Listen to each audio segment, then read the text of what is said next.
Okay जी, previous video में हम लोगों ने इसकी क्या डिस्कस की थी, इसकी consumption ATP consumption phase discuss की थी। अब हम लोग डिस्कस करने जा रहे हैं इसकी एटीपी प्रिपरेशन फेज, जिसमें हम लोग बात कर रहे थे G3P की कन्वर्जन इनटू 1,3-BPG, जिसमें हमारे पास एंजाइम रिक्वायर्ड होगा G3P डिहाइड्रोजिनेज, जिसकी 3 पॉकेट्स होंगी। एक पॉकेट पे इनऑर्गेनिक फॉस्फेट लगेगा, एक पॉकेट पे G3P लगेगा और एक पॉकेट पे आपके पास क्या लग जाएगा जी, NAD। ठीक है, जब NAD लगेगा तो ये एंजाइम किसको किस में कन्वर्ट करेगा आपके पास, सॉरी ADP नहीं है यहाँ पे, आपके पास NAD को ये कन्वर्ट करेगा किस में, NADH में। ठीक है, NAD को ये कन्वर्ट करेगा NADH में। अब होता क्या आपके पास कि आपके पास ना ये है जी आर्सिनेट। ठीक है, ये आर्सिनेट जो है ना, ये आर्सिनेट जहाँ पे आपके पास इनऑर्गेनिक फॉस्फेट लगा हुआ है ना, यहाँ पे आके ये लग जाएगा आर्सिनेट। ठीक है, आर्सेनिक पॉइजनिंग होगी यहाँ पे। आर्सेनिक पॉइजनिंग किस तरह से होगी कि जो आर्सिनेट है वो आपके पास आके लग जाएगा इनऑर्गेनिक फॉस्फेट में।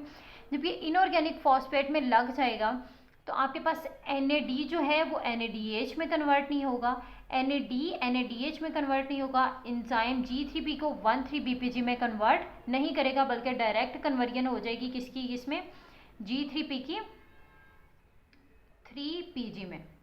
जब डायरेक्ट कन्वर्जन हो जाएगी G3P की 3PG में तो आपके पास क्या होगा ना, तो यहाँ से NADH सिंथेसाइज होगा। NADH का मतलब होता है आपके पास 3 ATPs, तो NADH सिंथेसाइज नहीं होगा तो ये 3 ATPs भी नहीं बनेंगे। और 1,3-BPG से 3PG जब बनता है, 3 फॉस्फोग्लाइसेट बनता है, तो आपको पता है एक फॉस्फेट रिलीज हो रहा है। जब एक फॉस्फेट रिलीज हो रहा है तो एक ATP बनता है, तो फिर यहाँ पे ये ATP भी नहीं बनेगा। तो इस आर्सेनिक पॉइजनिंग में क्या होता है कि आपके पास ATP नहीं बनता। ठीक है, ना तो ये NADH बनेगा ना ये ATP बनेगा। ठीक हो गया। अब आप देख लो जो 1,3-बिसफॉस्फोग्लाइसरेट है उसको हम लोग कन्वर्ट करने जा रहे हैं 3-फॉस्फोग्लाइसरेट में। तो यहाँ पे जो एंजाइम आपके पास रिक्वायर्ड होगा वो एंजाइम होगा आपके पास फॉस्फोग्लाइसरेट काइनेज। ठीक है जी, फॉस्फोग्लाइसरेट काइनेज एंजाइम यहाँ पे आपको रिक्वायर्ड होगा। ठीक है, अब 3-फॉस्फोग्लाइसरेट ने किस में कन्वर्ट होना है जी, 2-फॉस्फोग्लाइसरेट में। जब 3-फॉस्फोग्लाइसरेट 2-फॉस्फोग्लाइसरेट में कन्वर्ट होगा तो आपके पास जो एंजाइम रिक्वायर्ड होगा दैट इज फॉस्फोग्लाइसरेट म्यूटेज। ठीक है जी, अब हम 2-फॉस्फोग्लाइसरेट को आगे डिस्कस कर लेते हैं। ओके जी, यहाँ पे हम लोग बना चुके हैं 2-फॉस्फोग्लाइसरेट। 3-फॉस्फोग्लाइसरेट से हम लोगों ने क्या बना लिया था, 2-फॉस्फोग्लाइसरेट। अब इस 2-फॉस्फोग्लाइसरेट को हम लोग यहाँ पे डिस्कस करते हैं। ये है जी आपके पास 2-फॉस्फोग्लाइसरेट, जिसने आपके पास कन्वर्ट होना है किसमें, फॉस्फोइनोल पायरोवेट में। और फॉस्फोइनोल पायरोवेट ने आपके पास कन्वर्ट होना है जी किसमें, पायरोवेट में। अब बच्चों 2-फॉस्फोग्लाइसरेट जब फॉस्फोइनोल पायरोवेट में कन्वर्ट होगा तो ये भी अगेन आपके पास क्या है, रिवर्सिबल स्टेप है। जबकि फॉस्फोइनोल पायरोवेट की पायरोवेट में कन्वर्जन जो है दैट इज इरिवर्सिबल स्टेप। ठीक हो गया। अब 2-फॉस्फोग्लाइसरेट को फॉस्फोइनोल पायरोवेट में कन्वर्ट होने के लिए किस एंजाइम की जरूरत होगी, एनोलेज की। किसकी रिक्वायरमेंट होगी, एनोलेज की। और इस एनोलेज की रेगुलेशन क्या है कि इसको कौन इनहिबिट करेगा, हमारे पास जो फ्लोराइड्स हैं वो हमारे पास एनोलेज एंजाइम को इनहिबिट कर देते हैं। ठीक है, फॉस्फोइनोल पायरोवेट की पायरोवेट में जो कन्वर्जन है वो किसके जरिए होगी, किस एंजाइम के through, that is pyruvate kinase enzyme. ठीक है, फॉस्फोइनोल पायरोवेट में कन्वर्ट हो रहा है थ्रू पायरोवेट काइनेज एंजाइम। और इस स्टेप में आपके पास वाटर का रिमूवल होगा और इस स्टेप में आपके पास ATP की फॉर्मेशन होगी। ठीक हो गया। अब पायरोवेट काइनेज की अगर हम लोग बात करें तो पायरोवेट काइनेज को एक्टिवेट कौन करवाएगा, एक्टिवेट इसको करवाएगा जी फ्रुक्टोज 1,6-बिसफॉस्फेट और इनएक्टिवेट इसको करवाएगा ATP। ये जो हम लोगों ने यहाँ पे फ्रुक्टोज 1,6-बिसफॉस्फेट बनाया था ना, यही फ्रुक्टोज 1,6-बिसफॉस्फेट आगे जाके पायरोवेट काइनेज को एक्टिवेट करवा देगा कि भाई ग्लाइकोलिसिस का प्रोसेस प्रोसीड हो रहा है, तुम भी तब तक अब प्रिपेयर हो जाओ। ठीक है, और जो ATP है इसको इनहिबिट करवाएगी कि ऑलरेडी ATP बहुत ज़्यादा मौजूद है तो फर्दर इसको क्रेब्स साइकिल में जाने की या पायरोवेट में कन्वर्ट होकर क्रेब्स साइकिल में जाने की ज़रूरत नहीं है। ठीक है, तो ज़्यादा एटीपी इसको क्या करवाएगी, इनहिबिट, जबकि एएमपी इसको क्या करवाएगी, एक्टिवेट करवाएगी। अब बच्चों जहाँ पे आपके पास without using mitochondria, without using oxygen आपके पास जो कन्वर्जन हो रही है, एटीपी की फॉर्मेशन हो रही है, उसको आप क्या कहोगे, वो आपके पास है सबस्ट्रेट लेवल फॉस्फोराइलेशन।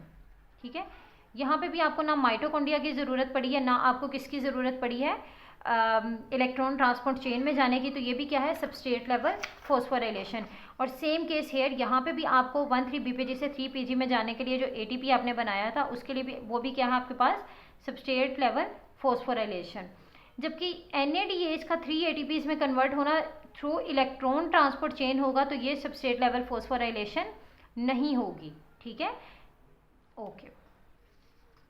अब बच्चों आपके पास क्या हो रहा है, पायरोवेट की कन्वर्जन होगी। अब अगर आपके पास इस पायरोवेट काइनेज की डेफिशिएंसी होती है तो क्या होगा, जब आपके पास पायरोवेट काइनेज एंजाइम कम होगा तो इट मीन्स आपके पास पायरोवेट नहीं बनेगा। जब पायरोवेट नहीं बनेगा तो इट मीन्स वो क्रेब्स साइकिल में एंटर नहीं हो पाएगा। ठीक है, तो जब क्रेब्स साइकिल में एंटर नहीं होगा तो क्रेब्स साइकिल आपको पता है एटीपी की मशीनरी है, तो एटीपी जनरेट नहीं होगा, पायरोवेट काइनेज कम होगा तो एटीपी की फॉर्मेशन कम होगी। ठीक है, और सबस्ट्रेट लेवल फॉस्फोराइलेशन भी कम होगी। तो जब आपके पास एटीपी कम होगा तो आपको पता है सेल के अंदर जो आपके पास सोडियम पोटेशियम एटीपेज पंप है उसको क्या रिक्वायर्ड होती है, एटीपी रिक्वायर्ड होती है। तो सोडियम पोटेशियम पंप एक्टिविटी क्या हो जाएगी, कम हो जाएगी। जब इस पंप की एक्टिविटी क्या कम हो जाएगी तो क्या होगा, सोडियम रिटेन हो जाएगा inside the cell, sodium retain होना शुरू हो जाएगा सेल के अंदर। जब सोडियम रिटेन हो जाएगा तो सेल का साइज इनलार्ज हो जाएगा। जब सेल इनलार्ज होगा तो जब वो नैरो कैपिलरीज में मूव करेगा, जब सेल मूव करेगा नैरो कैपिलरीज में, तो वो वहाँ पे क्या हो जाएगा, स्टक हो जाएगा, वहाँ पे फंस जाएगा। जब वहाँ पे वो स्टक हो जाएगा तो उस पर कौन अटैक करेंगे, मैक्रोफेजेस। मैक्रोफेजेस ऐसे सेल पे अटैक करेंगे और इस सेल को क्या कर देंगे, डिस्ट्रॉय कर देंगे। तो इसको हम लोग क्या कहेंगे, हिमोलिसिस हो गई है। ठीक है, जब हिमोलिसिस हो जाएगी आपको पता है बहुत ज़्यादा आरबीसीज टूटना शुरू हो जाएंगे या बहुत ज़्यादा सेल्स आपके पास टूटना शुरू हो जाएंगे, तो आपके पास क्या हो जाएगा, हिमोलिटिक एनीमिया। ठीक है जी, तो पायरोवेट काइनेज की डेफिशिएंसी से आपके पास क्या हो जाएगा, हिमोलिटिक एनीमिया। ठीक हो गया, पायरोवेट काइनेज इंपॉर्टेंट एंजाइम है, इसकी आपके पास ये आ जाता है कि उसकी डेफिशिएंसी से आपके पास हिमोलिटिक एनीमिया किस तरीके से होता है। ठीक है, तो हम लोगों ने ये देख लिया। अब बच्चों हमारे पास आ जाती है बात कि आपके पास अगर एरोबिक ग्लाइकोलिसिस होगी तो उसमें एटीपीज कितने बनेंगे, और जब आपके पास एनारोबिक ग्लाइकोलिसिस होगी तब एटीपीज कितने बनेंगे। ग्लाइकोलिसिस आपको पता है दो तरह की होती है, एक तो आपके पास होती है एरोबिक और एक आपके पास होती है एनएरोबिक। जब आपके पास एरोबिक ग्लाइकोलिसिस होगी तो आपके पास एटीपी यूज कितने होंगे, आपको ये नज़र आ रहा है, एटीपी आपके पास यूज कितने हुए हैं, नंबर 1 नंबर 2। तो एटीपी यूज कितने होंगे, एटीपी यूज हुए आपके पास बच्चों 2, और एटीपी फॉर्म कितने हुए हैं, एटीपी बने कितने हैं, आपने देखा यहाँ पे आपके पास एक एटीपी और यहाँ पे आपके पास एक एटीपी, लेकिन ये तब हुआ जब एक ग्लिसरॉल्डिहाइड 3 फॉस्फेट कन्वर्ट हुआ था। जब दो आपके पास डाइहाइड्रोक्सी एसीटोन फॉस्फेट भी ग्लिसरॉल्डिहाइड 3 फॉस्फेट में कन्वर्ट हो जाएगा तो एटीपीज जो 2 की बजाय कितने हो जाएंगे, यहाँ पे 4 एटीपीज। ठीक है, तो एटीपी कितने बन जाएंगे, 4 एटीपी। उसके अलावा एनएडीएच कितने बने आपके पास, 1 एटीपी। ठीक है, अब आपको पता है 4 एटीपीज में से 2 एटीपी यूज हो गए तो नेट एटीपी आपके पास कितने हुए, 2। ठीक है, और एनएडीएच कितने हुए, एक के कन्वर्ट होने से एक एनएडीएच बना था, तो डाइहाइड्रोक्सी एसीटोन फॉस्फेट के ग्लिसरॉल्डिहाइड 3 फॉस्फेट में कन्वर्ट होने से आपके पास एनएडीएच कितने हो गए, 2। तो 1 NADH is equal to 3 ATP, तो ये आपके पास कितने हो गए, 3 एटीपी।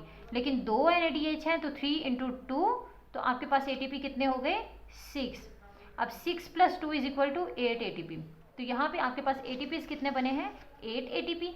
जबकि एरोबिक ग्लाइकोलिसिस के प्रोसेस में आपके पास क्या हुआ है, एटीपी यूज कितने हुए हैं, 2।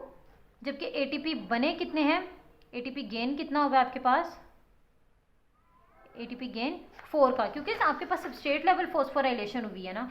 यहाँ पे भी सबस्ट्रेट लेवल फॉस्फोराइलेशन है, यहाँ पे भी सबस्ट्रेट लेवल, ना तो किसी इलेक्ट्रॉन ट्रांसपोर्ट चेन की ज़रूरत पड़ी, ना ही किसी माइटोकॉन्ड्रिया की ज़रूरत पड़ी। तो आपके पास वैसे ही एटीपी बन के, वो एरोबिक हो या एनारोबिक हो, आपके पास ये एटीपी बनेंगे। ठीक है, तो एक के कन्वर्ट होने से 2 एटीपी और 2 के कन्वर्ट होने से कितने, आपके पास 4 एटीपी। तो एटीपी गेन कितना हुआ, 4। लेकिन जो NADH की फॉर्मेशन है दैट इज थ्रू NADH की एटीपी में conversion, that is through electron transport chain. ठीक है, तो उसके लिए आपको ऑक्सीजन रिक्वायर्ड होगी। जब आपके पास ऑक्सीजन नहीं है तो NADH एटीपी में कन्वर्ट नहीं होगा, तो NADH आपके पास नो NADH। ठीक है, तो एटीपी आपके पास नहीं बनेंगे, 4 में से 2 निकाल लें, यानी कि आप अगर नेट निकाल लें तो नेट एटीपी आपके पास कितने आ जाएंगे, 2 एटीपीज। ठीक है, तो ग्लाइकोलाइसिस का एरोबिक प्रोसेस होगा तो नेट एटीपीज 2 होंगे, जबकि एनारोबिक होगा तो आपके पास 8 होंगे। ओके, ये आपने देख लिया। अब एक बात रह गई है बच्चों, आपकी पायरोवेट की जो है फेट, ये जो आपके पास पायरोवेट बन चुका है इसकी फेट क्या है। ये पायरोवेट अगर तो बच्चों इसकी कार्बोक्सिलेशन हो जाएगी, इसमें कार्बन डाइऑक्साइड ऐड हो जाएगा, तो ये क्या बन जाएगा आपके पास, एसिटाइल कोए। इसकी कार्बोक्सिलेशन होगी तो ये बन जाएगा एसिटाइल कोए। आपको पता है आपके पास क्रेब्स साइकिल में क्या होता है, ऑक्सैलोएसीटेट आपके पास एसिटाइल कोए के साथ मिलता है तो आपके पास क्या बन जाता है, सिट्रेट। ठीक है, एक तो ये हो गई। और अगर आप लोग इसकी क्या करोगे, डी कार्बोक्सिलेशन करोगे, इसमें से कार्बन डाइऑक्साइड रिमूव कर दोगे, तो तब ये क्या बना देगा, ऑक्सैलोएसीटेट। तो इसकी कार्बोक्सिलेशन करोगे तो एसिटाइल कोए, डी कार्बोक्सिलेशन करोगे तो ऑक्सैलोएसीटेट। डायरेक्ट कन्वर्जन इसकी, अगर आप इसकी रिडक्शन करोगे तो ये किस में चला जाएगा, एसिटैल्डिहाइड में, और एसिटैल्डिहाइड किस में चला जाएगा, एथेनॉल में। ठीक है, रिडक्शन से। ठीक है, रिडक्शन से एसिटैल्डिहाइड एथेनॉल में। अगर आप इसकी रिडक्शन करोगे तो ये एथेनॉल में, लेकिन ये सिर्फ माइक्रो ऑर्गेनिजम्स में होगा, माइक्रोब्स में। ठीक है, अगर इसकी कार्बोक्सिलेशन करोगे तो एसिटाइल कोए में, अगर इसकी डी कार्बोक्सिलेशन करोगे तो एसिटाइल कोए, सॉरी कार्बोक्सिलेशन से एसिटाइल कोए में, डी कार्बोक्सिलेशन से ऑक्सैलोएसीटेट में। इसके अलावा पायरोवेट की आपके पास डायरेक्ट कन्वर्जन होती है किसमें, लैक्टेट में। ठीक है, एनारोबिक ग्लाइकोलाइसिस में ये किस में कन्वर्ट हो जाएगा, लैक्टेट में, और एरोबिक ग्लाइकोलाइसिस में एसिटाइल कोए में, ऑक्सैलोएसीटेट में, और रिडक्शन करने से ये किस में कन्वर्ट हो जाएगा बच्चों, एथेनॉल में। तो यहाँ पे हमारा कंप्लीट हुआ ग्लाइकोलाइसिस का चैप्टर।